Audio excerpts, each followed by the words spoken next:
My name is Doug Marcaida. I am a Filipino martial arts practitioner, and I have deep roots in Pequiti-Tercia, Cali de Leon, and Barako Batangueño Barisong. What we're going to be doing today is presenting the art of the karambit.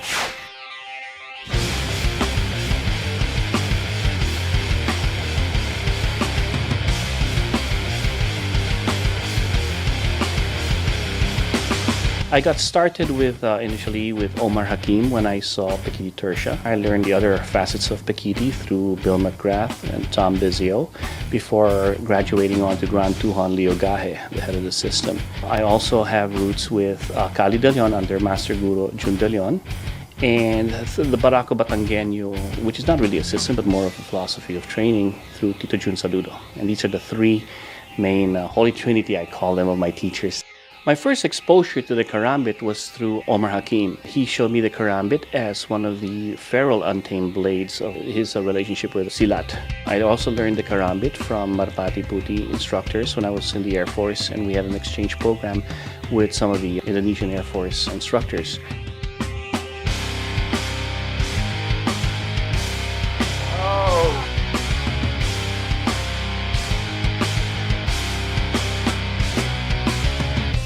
Most martial arts styles that I've seen use the karambit are from Southeast Asia. The countries of Indonesia and Malaysia practice silat.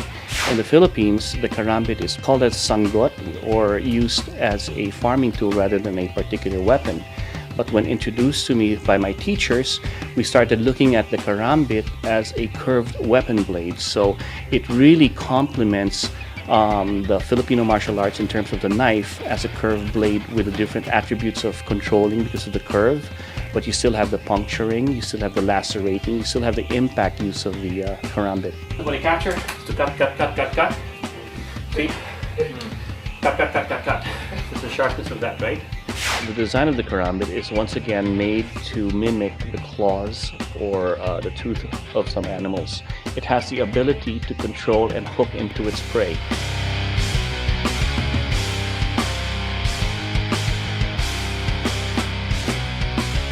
Most karambits, the traditional ones, are double-edged, and you can slash with the weapon on the inside part of the karambit or the outside part of the karambit. It has the ability to puncture because of the point. Some karambits like this has also another point on the edge, so on the drawback can also puncture. Other karambits have the ability on this side to act as impact when they're hitting with it, but in other versions of it also put another point so they can thrust with it on the top side of the knuckle. So the karambits are very versatile in its use, and in modern day use you will find that the karambit has been transferred from a fixed blade into what they have now as a folder version of the karambit, where the karambit can be kept legal in use by the ability to have it folded, ease of carry. It stays legal because it is not double-edged. In this particular model here that we're using here, that we're presenting. So this is the modern use of the karambit as you can find nowadays as a folder. One of the features of the karambit is that it does have its finger ring in here. And a lot of people believe that in times of stress, the hands may open up and drop the blade. So in straight blades, the ability of that is missing. Whereas in the karambit, you have that. Break that pinky. Aye.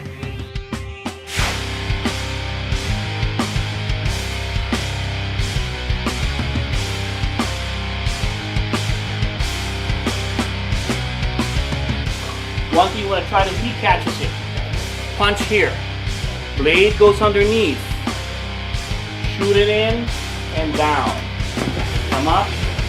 Ha. Most of the students I train are civilian practitioners of the art, but I do have a lot of law enforcement personnel, military guys that come to us. Most of the blades that are used for law enforcement are used as a backup. We always go to the primary weapon when the lethal use of force is allowed. The primary is always a firearm. Let's say they're not able to get to their firearm, they use the karambit, and when it opens, they can just cut away so that they can back to their regular gun. I can control. Just the pressure on there, see that?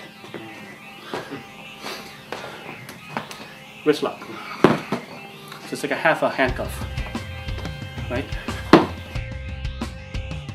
Putting videos of my art, putting videos of the brothers that I teach, my students, my friends that we put together, and celebrating the art allows me to enjoy what I'm doing and share that fun.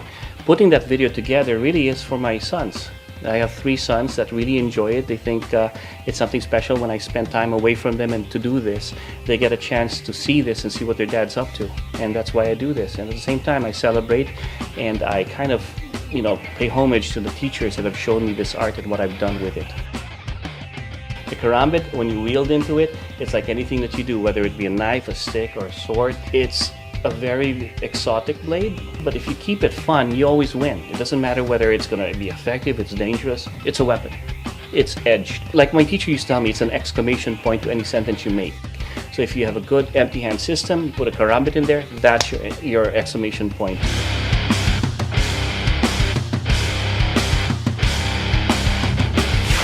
You're watching Inside Martial Arts.